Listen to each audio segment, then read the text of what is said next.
Namaskar to all of you. This is a series on Sri Aurobindo's book Synthesis of Yoga, and our last few talks have been on the first section of the book called Yoga of Divine Works. And in that we have talked about the self-consecration of our actions, self-surrender in our actions, the true meaning of sacrifice. And this chapter, which is called Spiritual Freedom and the Standards of Conduct, is about the true meaning of free will. What do we mean when we say as human beings we have free will? If we look at any action that we engage with, we hold ourselves with some standards in that action. And then based on those standards, we judge or evaluate ourselves on those standards. To take a very simple example of coming from our homes to ashram, we set ourselves some standards consciously or subconsciously, and then there is a natural evaluation or judgment that happens of various kinds, whether we are late, we are early, we are on time, and many other judgments appear in us. And these standards and evaluations and judgments, they in a way bind our actions. And that's why the question is that where is the true free will in action? From what space can we experience that spiritual freedom in action? And what kind of standards do we hold ourselves to in action? If we look at our will or action more deeply, one can easily or under silence go into the experience of feeling action as a part of one indivisible whole cosmic action. On path of yoga, one of the key things is to discover one's unity and oneness with the divine and with the universe. And as a part of the same, even our action is a part of the one indivisible whole universal action. It has to be. And to this, Sri Aurobindo writes, our action arises as we ourselves have emerged out of a universality of which we are not aware.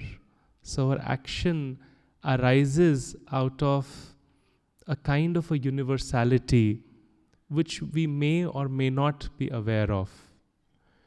We give it a shape by our personal temperament, personal mind, will of thought, impulse or desire. But the true truth of things, the true law of action exceeds these personal and human formations. So the true truth of things is that there is one whole cosmic action. We may give it a shape with our own personal temperament and desires and impulses, but it is, in a way, if the universe has to stamp itself, it exceeds our own individual human formation. And that is why this egoistic sense of free will, that I am free to do whatever I want to do, is in a way an illusion. And any system or a law or a standard or a rule that we set for ourselves which is based on this imperfect view, would carry a certain imperfection and is at some point of time doomed for failure, no matter how important it seems outwardly.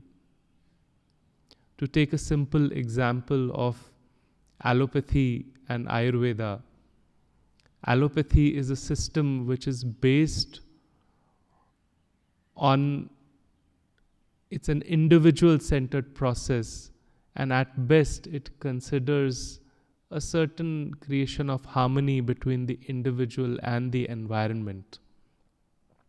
Whereas Ayurveda as a system, it begins from that Purusha and Prakriti, that oneness between them, and how the rest is a creation, how individuals are a creation out of the Trigunas.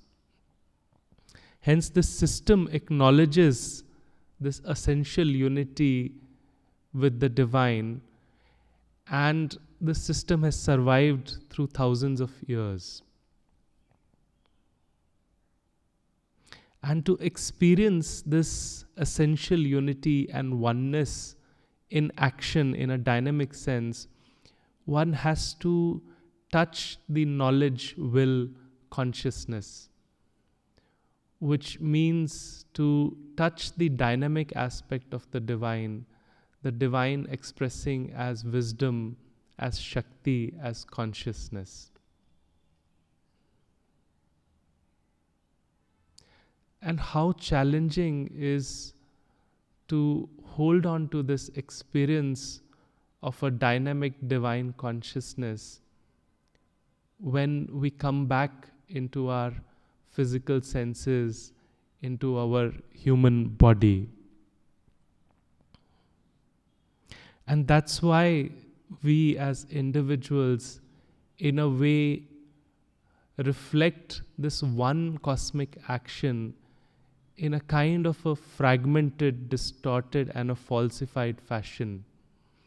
Whereas we are actually meant to be those unified one mirrors, a clear mirror to the one cosmic action. To understand this, to take an analogy of the waves in an ocean or in a sea, how the whole water body is waving in a rhythm or in a certain synchrony, and how each wave is in coherence with the other wave. But if a part of the water body gets covered with muck, and it starts to assert upon its own individuality, how would that appear? It would be incoherent. It will be in a way asur, and it would create ripples of incoherence all around it. And hence, in order to be in sur, it is so essential to be in attunement to that truth or the divine consciousness, to be unified and to be clear of any kind of rigid patterns or rigid standards one may set for oneself. And the presence of these rigid standards is one of the key muck that we carry around us, apart from that assertion for one's own individuality. To throw more light on these standards, Sri Aurobindo writes, to form higher and higher temporary standards, as long as they are needed, is to serve the divine in his world march. To erect rigidly an absolute standard is to attempt the erection of a barrier against the eternal waters in their outflow. So it is important to clear that muck by erecting higher and higher temporary standards for ourselves, rather than erecting rigid standards which will form those walls and prevent the flow, the natural outflow of the eternal waters of one cosmic action. And what this does is it prevents also a formation of a rigid definition of what is good and what is evil. Because if we look at what is good and what is evil, good is anything that helps an individual and the world evolve and move towards the divine. And evil is anything which retards or breaks down this movement towards the divine perfection. To take an example, for an individual doing an idol worship or a murti puja might be useful in the initial stages of sadhana. It might help that individual develop a relationship with the divine. It may help him in purification of the emotions. But eventually the sadhana has to turn inwards at some point of time. And if the individual continues to be attached to the outer form, then the same idol worship can become an obstruction on the path of progress in yoga and may retard the progress of the sadhak. So what started with being good may eventually be not so good for the individual.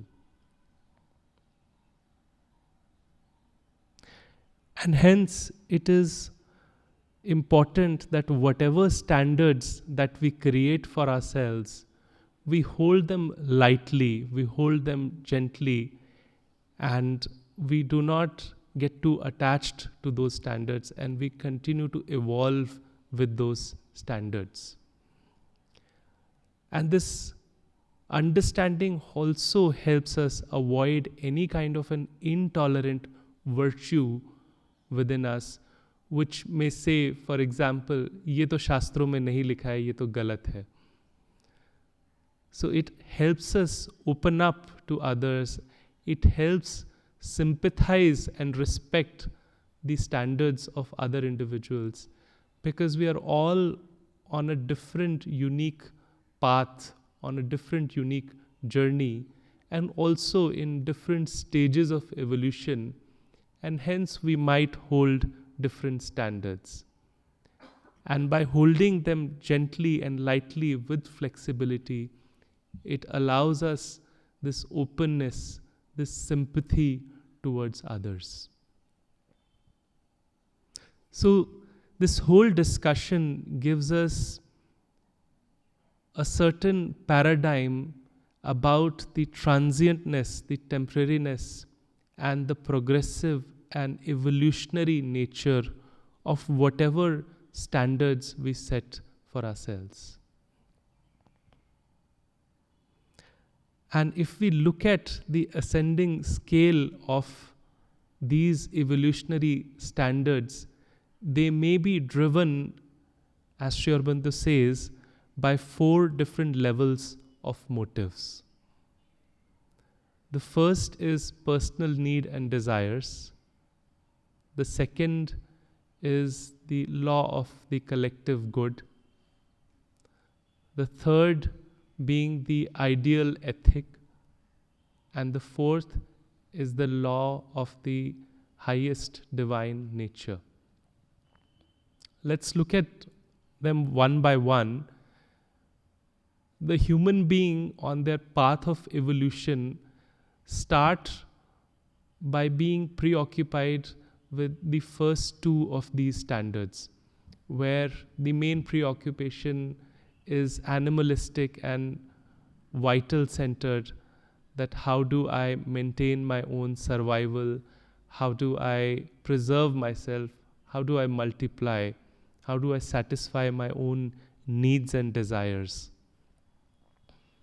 And this personal vitalistic impulse can only be superseded in an individual by the needs of or desires of the collective or the family or the nation. Man, being a social being, is wired with this concept of interdependence, and that's why to put family first or the nation first is generally accepted as a noble idea. It is generally considered a more evolved way of being. And it kind of reaffirms the truth that the divine manifests itself not just in an individual but also in a collective. We are a whole within ourselves, and we are whole as a collective. In Sanskrit, the word used for it is vyasti and samasti. And when we say the word collective, it actually means that any group of individuals which have lived together for a certain period of time, the collective develops a mind of its own, a life of its own. It becomes into a living entity of its own. And to preserve that entity, to maintain the survival of those similar habits and notions and the way of living, becomes imperative for all the individuals in that group, and that supersedes the individual needs or desires of the individuals in the group. And although this is useful to a degree, but it's important to acknowledge that this collective mind or life is no more than a collection of the desires and needs of each individual. So it is no more evolved than the individual himself. It does uplift the individual to a certain degree from a very animalistic nature. It does open up the heart. It does bring in an element of cooperation and coordination in the collective. But still, if the individual is driven by higher aspirations, it retards and acts like an obstruction in the progress of the individual. And if we look at the desires of individual human beings, no matter how pervert or distorted they may appear from outside, within them they carry the seed of the evolution of an individual. And that is something to be respected and nurtured within all of us. And hence, the individual beyond a certain point revolts from this social structure, from this collective mind and life, and that may come out in forms of criminals, or on the other end of the spectrum as an ascetic life. And from there emerges the need for the third level of standard of conduct which nature has created, is the standard of an ideal or an ethic, where an individual starts using his or her intellect and gives formations or meanings to love, truth, justice, compassion, righteousness, reasoning. All these things start to evolve in a human being, and it has the capacity to a certain degree to carry the higher light. If we look at these three standards in terms of the trigunas, the tamas, rajas and sattva, the first standard is more driven by tamas. The second, the law of collective, brings in that element of rajas. And this third, which is the idealism, brings in that some degree of element of sattva into action. And this higher light coming into the human field brings in a certain level of harmony in the individual life and also in the lives of all the people who are in the influence of the person who has aspired to raise themselves to this level of idealism. But this needs to be acknowledged along with idealism, that these self-formed ideals are not absolute in nature. When that individual talks about love or truth or justice, it is how that individual is viewing love, truth, and justice. But what happens is that the individual starts to see it as an absolute truth and starts to assert vehemently upon one's own self and upon others under the influence. And naturally, that evokes a revolt or a conflict within the individual, because again, the personal needs and desires start to conflict with it. And also, it starts to bring in a conflict with the collective notions and habits and belief systems of people around him. But then the idealist again asserts that the idealism is more important than the desires and needs of individuals, and it tries to impose itself. But the idealist forgets that even these morals and ethics of love and justice that he has created also within it carry fragments of ignorance. They are by themselves not absolute. They carry an element of ignorance. They carry an element of dogmatism. And not just this, the different ideals that the individual may carry, they may not agree amongst each other. Love, justice, beauty, righteousness may not agree with each other.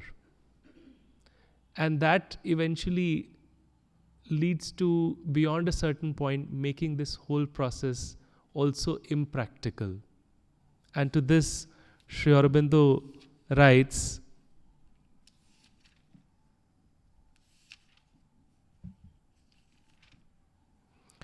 that man's absolute justice easily turns out to be, in practice, a sovereign injustice. For his mind, one-sided and rigid in its constructions, puts forward a one-sided, partial, and rigorous scheme or figure, and claims for its totality and absoluteness, and an application that ignores the subtler truth of things, the plasticity of life. So what man considers to be an absolute justice actually turns out to be a sovereign injustice, and it becomes again into a one-sided, rigid process which ignores the subtler truth of things and the plasticity or the flexibility of the true life. And that brings in the need for the emergence of the fourth level of standard, which is the highest law of divine nature. And this highest law of divine nature is something which also has a dual character. It not only guides and determines for the individual how there will be an expression of the best possible divine light within the individual, but it also guides the individual towards its relation with the universe, relationship with each being. So it takes a dual character of penetration inside and outside. And Sri Aurobindo describes this highest law in these beautiful words. This law and truth must discover the perfect movement, harmony, rhythm of a greater spiritualized collective life. And it determines perfectly our relationships with each being and all beings in nature's varied oneness. So this law and truth, it discovers the perfect rhythm of greater spiritualized collective life, and also our relationships with each being and with nature's varied oneness. It must be at the same time a law and truth that discovers to us at each moment the rhythm and exact steps of the expression of the divine in soul, mind, life, body of the individual. So it is a law which expresses both in the outer life, in relationships, and also the best possible expression of the divine in soul, mind, life, and body.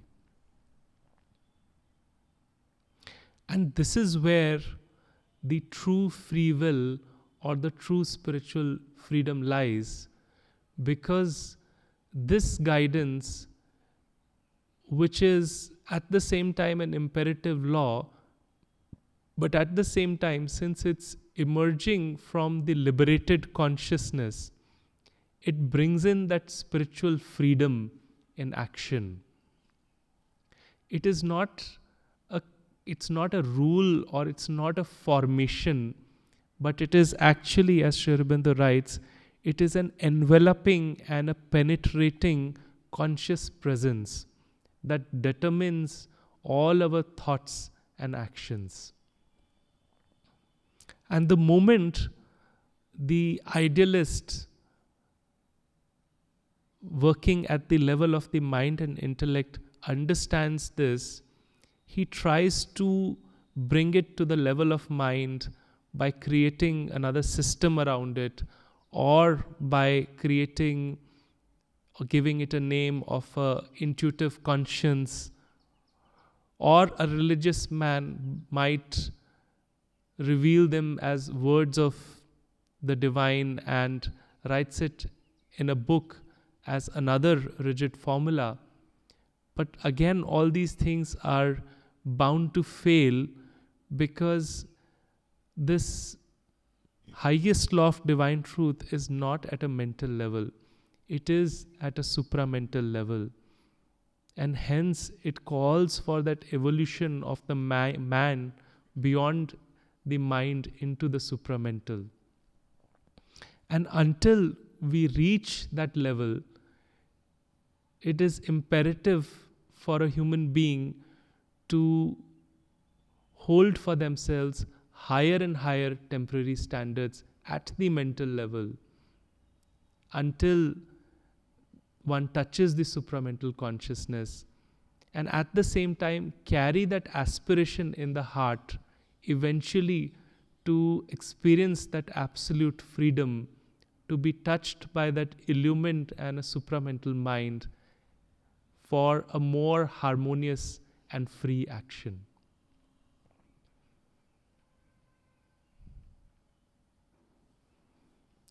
To summarize the key insights from today's talk,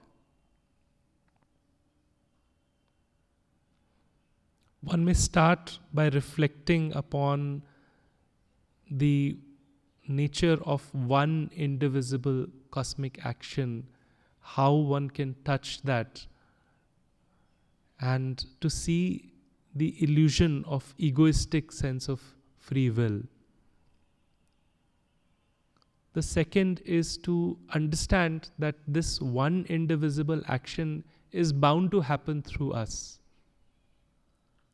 But it is our choice whether we want to express it and reflect it in a distorted and a fragmented way, or unify ourselves and clear ourselves of any rigid standards and express it with its clear beauty.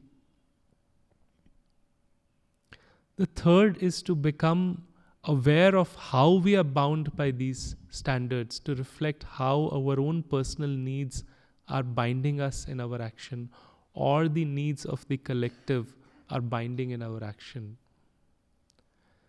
The fourth is to be mindful of the ideals that we set for ourselves, and to be able to see that they carry those fragments of ignorance and not idealize one's own ideals. And the last is to carry that aspiration within to experience the true freedom, to absolute freedom of the supramental consciousness.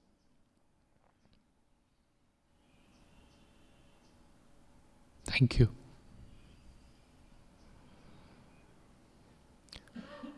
Om Tatsaviturvaram Rupam Jyoti Parasya Dhimahi Yannaha Satyena Deepayet Yannaha Satyena Deepayet. Dr. Bijlani, if you would like to come and add. Thank you, Mankul. Today's session was essentially about what is right and wrong, what is good and evil. And as Mankul has told, Sri Aurobindo puts it very clearly in terms of 4 different levels which are necessary in terms of the present level of human consciousness. The first 2, which are the ones that primarily govern the popular and common ideas of good and evil, are based on the individual himself formulating for himself or herself certain principles which guide this person in terms of what is right and wrong, what is good and bad. And this is a step forward as compared to, say, somebody who is completely unscrupulous, is not concerned with what is right and wrong. It's a step forward. But at the same time, the dominant consideration remains personal survival, personal interest, and that continues to dominate these considerations. And therefore, there are compromises made by the person with his own standards quite often. But all the same, it is something which is not bad in itself. It is a step forward compared to being completely selfish. But then, whether the individual likes it or not, the society imposes on the individual another set of considerations, not always necessarily better than these, but sometimes emphasizing more the place of the collective. Because what may be good for the individual may not be good for the collective, and these collective or considerations or rules or norms, they are based on giving the collective a greater importance than the individual. The individual can sacrifice his interest for the sake of the collective. Numbers do matter. What is good for the largest numbers is good, even if it does not serve the best interests of the individual. Now, here Sri Aurobindo says that the ideal situation would be that in which the individual is able to grow and develop, because that in itself is not wrong, so long as it is within the considerations of right and wrong. The individual is able to develop, and at the same time, the collective also makes a progress. That would be the ideal. But then that is generally difficult in practice, and that is why the compromises are made. No society is able to impose all the rules which may be in the interest of the collective on an individual, and at the same time no individual is able to function as an island. The individual eventually realizes that I am not an island unto myself, and I have to keep in mind consider the good of the collective, even for my own interest. So that is the sort of interaction that takes place between these two types of considerations of good and evil, the individual and the collective. But then, realizing these limitations, there is a third level, and that is the ideal ethic, which human beings have thought of at the mental level. The ideal ethic, but at the same time, that also remains a mental construct and suffers from the limitations of the mental considerations. In this respect, the oldest of the religious traditions, the Sanatana Dharma, has in fact given us some of the best ways of looking at this issue, because while on one hand a person does need clear-cut guidelines which are available in the Shastras about what is right and wrong, the Shastras themselves are firstly complex. Complex because the same considerations may not apply to each individual. The same considerations may not apply to each individual because individuals can be of different temperament, different levels of spiritual evolution, and therefore the same considerations may not apply to everybody. They have different circumstances in life. All these things would determine, and therefore there is a certain degree of flexibility about what type of considerations of good and evil apply to one set of individuals as compared to another. What considerations apply at different stages of life. During the first 25 years, the brahmacharya, the next, the vanaprastha, that is the householder stage, and then the grihastha, the householder stage, and then the vanaprastha, 50 to 75, when the individual starts looking beyond his immediate responsibilities to the family, etc. And then after 75, when he can be even more detached from worldly considerations. And the considerations of good and evil are not the same at all these stages. So that flexibility has been provided within the Shastra itself that makes it complex, but at the same time drives home one important point, that no consideration of good and evil based on mental considerations can be applicable in all situations at all times for each individual. And then realizing this, one of our most revered scriptures, the Gita itself, talks about forgetting all these considerations. Looks paradoxical, but then towards the end of the Gita, in the last chapter, the 18th chapter, towards the end, comes that rather dangerous shloka, Sarvadharman Parityajya Mamekam Sharanam Vraja. Sarvadharman Parityajya. सब धर्मों का त्याग कर दो. Forget all dharmas. Abandon them all. Forget them. Looks paradoxical, a religious scripture saying forget all dharma. But then that's exactly what the Gita says. Now here dharma firstly of course should be clarified.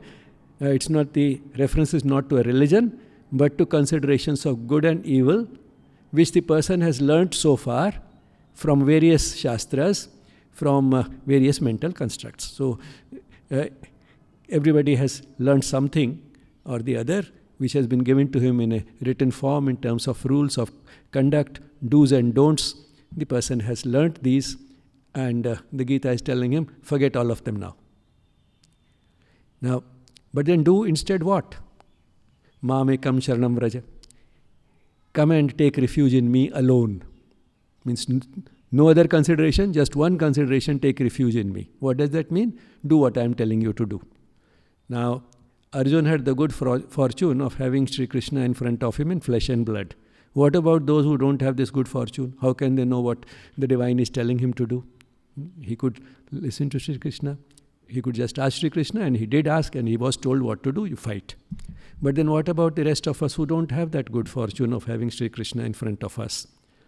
We go to the Krishna within. We all have the Krishna within in the form of our psychic being, the dynamic aspect of our soul. And go there, ask, what is the right thing to do in this particular situation. So that, but then the Gita says it only towards the end, in the 18th chapter. Till at least the 16th and perhaps also the 17th chapter, the Gita continues to say, follow the Shastra. Why? Because that may not be always the most sort of the best or the most authentic or the absolutely the right choice, but at least it provides some clear guidelines. So those considerations in the Shastra may be temporary, but they are necessary. Why they are temporary? They are applicable till the person evolves to the level where he is, where Arjuna was when he was listening to chapter 18. Let's put it that way. So Arjuna himself evolved while listening to the lesson of the Gita, and so it's only towards the end of the Gita, by the 18th chapter, he was evolved enough to Sri Krishna telling him, forget now all those considerations, just do what I am telling you to do. Which means to qualify for the type of freedom, the spiritual freedom as Aurobindo calls it, which the Gita gives in the 18th chapters, forget all those other considerations. To qualify for that, we have to follow the Shastra for a long time.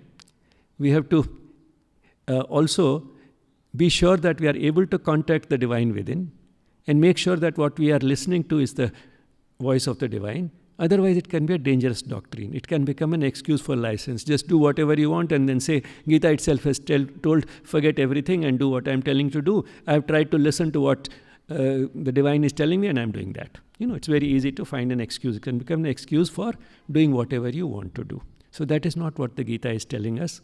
But then the fact is that that fourth level where one is following the divine law, the highest law, the law which is available to us from within, that is the ultimate in deciding what is good or bad, and that guidance comes for the individual in a specific situation. So it's situation specific and individual specific. That is the type of guidance that comes from within, and that is the ultimate in determining what is right and wrong, what is good and evil. And in fact, by that level, as Sri Aurobindo says, the consideration of good and evil itself disappears. Because everything that is here seems to be fulfilling a purpose. If there is good, that is fulfilling a purpose. What we consider evil is also fulfilling a purpose. For example, if there had been no mantra, how would Ravan have died? We needed a mantra in the Ramayana to sort of misguide Kaikai, and that is how the whole story evolved. So you need evil also. So evil is also a part of the divine design, and therefore the consideration of good and evil itself tends to disappear by the time the person is qualified to follow what comes towards the end of the Gita, or what the highest law is about good and evil. So that is the type of evolution, and that gives us the ideal choice, the absolutely right choice, and choice which is universal in nature, in the sense that it is valid for all people, all times, all places. But then it is not something rigid. It is not something clear-cut which is applicable all the time. It is individual specific and situation specific. So which means for each situation, the individual has to go within and ask. It doesn't mean that it's a very time-consuming process. It's a question of cultivating the habit, because a faint whisper comes to us. It's a voice that comes from the psychic being is rather shy and faint, and it is also non-assertive. It does not insist. It's quite content to be ignored. But at the same time, that voice is there, and we have to learn to identify it, listen to it, take notice of it when it comes, before it disappears and fades away as a result of the masking effect of all the noise that the emotional part of the being and the intellect will create. They will create that noise, and this voice will then fade away and disappear. So we have to learn to discern this voice before it fades away. And how do we know it? The most important question which we can ask ourselves and answer in total honesty, to make sure that it is actually the voice of the psychic being is to ask ourselves, will this choice leave me in lasting mental peace?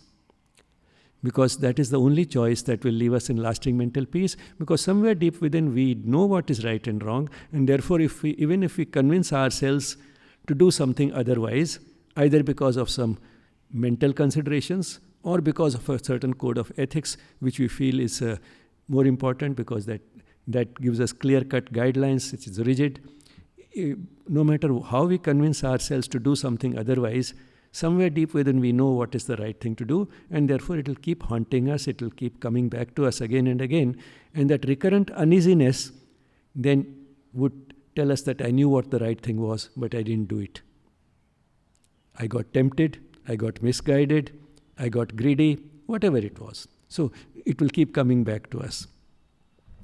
So the choice that will leave us in lasting mental peace is the one that comes from the psychic being or the divine essence, which also serves as a guide.